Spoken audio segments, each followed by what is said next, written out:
নমস্কাৰ বন্ধুসকল, আজি মই লৈ আহিছোঁ আপোনালোকৰ ওচৰলৈ এটি নতুন টপিক। আৰু আজিৰ এই নতুন টপিকটো হৈছে মংগল পাণ্ডে। আজি আমি আলোচনা কৰিম মংগল পাণ্ডেৰ ওপৰত। তো বলক বন্ধুসকল, পলম নকৰি আজি আমি টপিকটো আৰম্ভ কৰোঁ।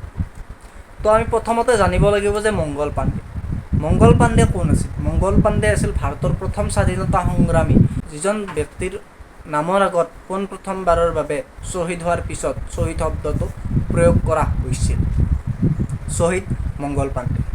তো শ্বহীদ মংগল পাণ্ডেৰ জন্ম হৈছিল 1827 চনৰ 19 জুলাইত উত্তৰ প্ৰদেশৰ বল্লিয়া নামৰ জিলাৰ নগবা নামৰ এখন গাঁও। তেখেত আছিল ব্ৰিটিছ ইষ্ট ইণ্ডিয়া কোম্পানীৰ এজন সৈনিক। আৰু যেতিয়া তেওঁ সৈনিক হৈ আছিল বংগত, বৰ্তমান ৱেষ্ট বেংগল, যেতিয়া তেওঁ বংগত সৈনিক হৈ আছিল, তেতিয়া সেই সৈনিকসকলৰ বাবে ইষ্ট ইণ্ডিয়া কোম্পানীৰ তৰফৰ পৰা এবিধ নতুনকৈ ৰাইফল তৈয়াৰ কৰা হৈছিল। ৰাইফলবিধৰ নাম আছিল এনফিল্ড 53।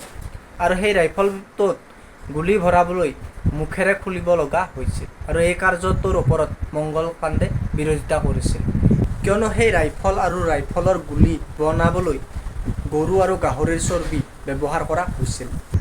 তাৰ বাবে ইংৰাজ চৰকাৰে তেওঁক সৈনিক চাকৰিৰ পৰা বহিষ্কাৰ কৰি তেওঁৰ পৰা ৰাইফল আৰু পোচাক লৈ লয়। আৰু সেই দিনাই 29 মাৰ্চ 1857 চনত মংগল পাণ্ডে ইংৰাজ বিষয়া এজনলৈ গুলী বৰ্ষণ কৰি চিপাহী বিদ্ৰোহৰ সূচনা কৰে। আৰু এই ঘটনাৰ পিছতেই ইংৰাজ আদালতে মংগল পাণ্ডেক 6 জুলাই 1857 চনত ঘোষণা কৰে যে 18 এপ্ৰিল তাৰিখে মংগল পাণ্ডেক ফাঁচি দিয়া হ'ব।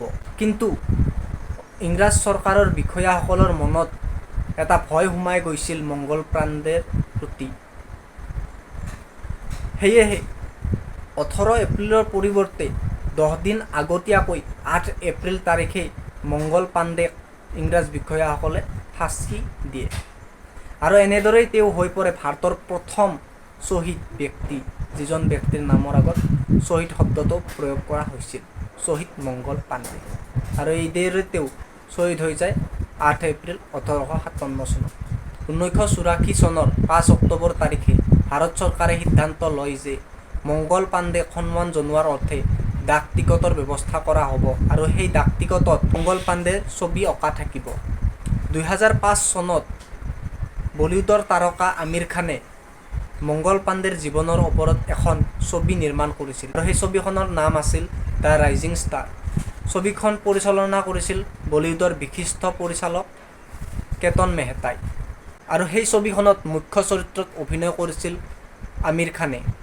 লগতে অভিনয় কৰিছিল অমীষা পেটেল, ৰাণী মুখাৰ্জীকে ধৰি আন বহুতো অভিনেতা অভিনেত্ৰী। তাৰ উপৰিও 2005 চনত হায়দৰাবাদৰ এখন থিয়েটাৰত ৰতি বিদ্ৰোহ নামেৰে এখন নাটক প্ৰদৰ্শন কৰি দেখুওৱা হৈছিল মংগল পাণ্ডেৰ জীৱনৰ ওপৰত। তো বন্ধুসকল, মংগল পাণ্ডেৰ বিষয়ে এইখিনি কৈয়ে মই আজিৰ ভিডিঅ'টো সামৰণি মাৰিছোঁ। নমস্কাৰ।